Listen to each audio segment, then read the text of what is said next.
All right, let's talk about something that drives so many of us crazy. You're putting in the work, you're going to the gym, but something's not quite right.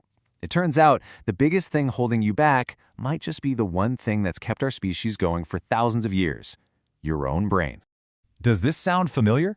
You're doing all the exercises, you're sticking to the plan, but you're just stuck. You hit that plateau, maybe that same old nagging pain comes back, or your progress just completely flatlines. The frustration is so real, and the reason for it, well, it's fascinating, and it goes way, way back. So here's the fundamental problem, right? We are hunter-gatherers living in a high-tech world. Our bodies, our brains, they're hardwired for survival in a world where food was scarce and you were always moving. They're not designed for sitting at a desk all day and then hitting a spin class for an hour. And that mismatch is where all the trouble starts.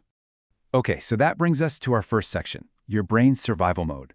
To really get why your workout feels stuck, we've got to understand this ancient programming that's still running the show in the background. And believe me, at its core, it is all about survival. Think of it like a battle that's always going on inside your head. On one side, you've got your conscious brain. That's the part of you that decides to do a squat. It's your deliberate muscle-on switch. But on the other side, you've got this incredibly powerful subconscious brain. And its one and only job is to keep you alive by being as efficient as possible, which makes it the ultimate muscle-off switch. You got to remember, your subconscious is running on like prehistoric software. It still thinks you're out on the savannah, where every single calorie could be your last. It has no idea you have a fridge full of food just a few feet away. So its default setting is to find the laziest, most energy-saving way to do, well, everything. And that includes your workout. And this right here is the absolute key. Your conscious mind, that's you, has the power to override that ancient code. It's literally like a light switch for your muscles. You can deliberately choose to flip that switch and tell your muscles, hey, time to get to work for real. But here's the catch. The default setting is always off. Your brain is lazy by design. So unless you are actively, mindfully thinking about engaging a muscle, your subconscious is just going to keep those lights off to save power. It's on us to keep reaching in and flicking that switch back on.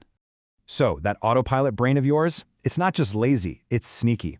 Which brings us to section 2, the efficiency traps. Your brain has this whole bag of tricks it uses to save energy, and it's probably using them during your workout right now without you even noticing. So your brain has 4 favorite cheats, and once you see them, you can't unsee them. We're talking about neuromuscular efficiency, elastic energy, gravity, and something called passive positions. Let's break these down because this is where things get really interesting. First up is neuromuscular efficiency. You know how when you practice something you get better and more efficient at it? Well, your brain does the exact same thing with exercise. The more you do the same routine, the smarter it gets at firing fewer muscle fibers to do the same job. Now that's awesome if you're a professional athlete trying to perfect a movement, but it's terrible if your goal is to burn calories and build muscle. This is the classic plateau culprit, right here.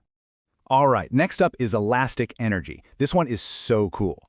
Think of all the connective tissue in your body, your tendons, your fascia, as a big system of rubber bands. When you bounce at the bottom of a squat, you're stretching those rubber bands, and that little boing that helps you pop back up, that's free energy. Your muscles didn't have to create it. It's a cheat code. And then there's gravity.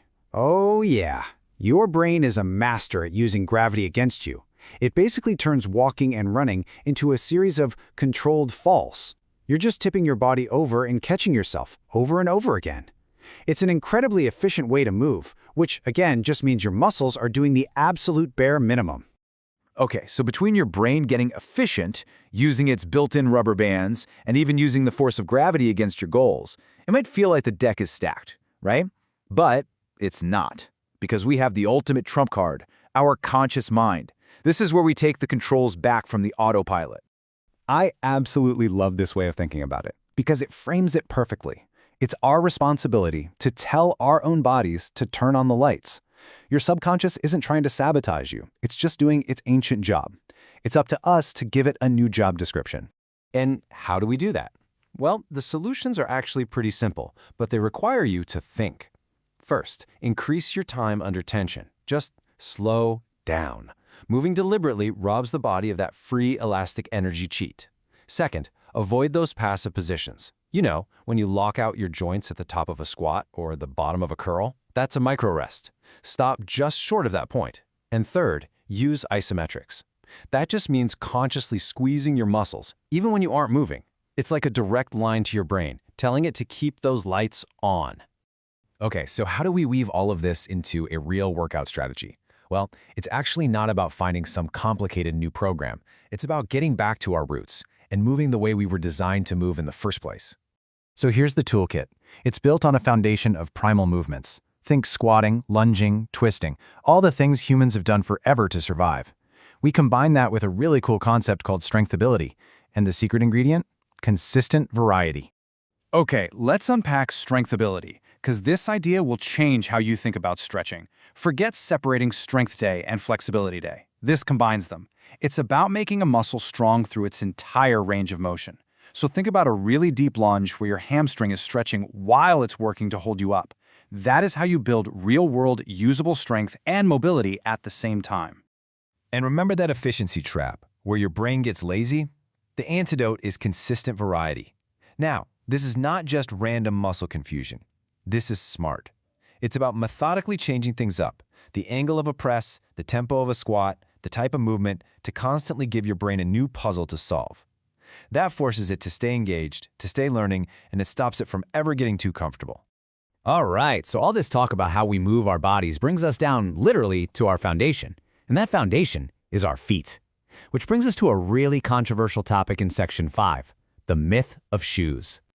We've all been taught to buy the most supportive, most cushioned shoes possible to protect our feet. But what if all that help is actually making us weaker? What if the very thing we think is the solution is actually part of the problem? Just look at the difference here. Those big, supportive shoes, they're basically a cast for your feet. The dozens of tiny muscles in there just go to sleep. Your arch, which is supposed to be this amazing natural spring, gets lazy and relies on that artificial support. And maybe worst of all, that thick sole cuts off all the feeling, all that crucial feedback from the ground to your brain. It's like you're walking around on pillows, completely disconnected. But when you go barefoot or use minimalist shoes, everything wakes up. The muscles get stronger, the arch learns to support itself again, and your brain gets this high-definition signal from the ground telling it exactly what to do. Okay, let's wrap all of this up. When you understand how your ancient brain is trying to be efficient, you can finally start working with it instead of against it. We can build a whole new foundation for fitness, one that's way more effective. So, if you take anything away from this, let it be these 4 things. 1. Think. Actively, consciously, turn your muscles on in every single movement. 2. Move like a human. Focus on those big, primal, full-body movements. 3. Embrace variety to keep your brain guessing. And 4. Don't forget your foundation. Seriously, consider taking off your shoes and letting your feet get strong again. Rebuild your body from the ground up. Look, this isn't about some new workout fad. This is about reconnecting with the incredible piece of biological engineering you walk around in every single day. Your body is a masterpiece, perfected over millions of years of evolution. So the real question is, are you finally ready to learn how to use it?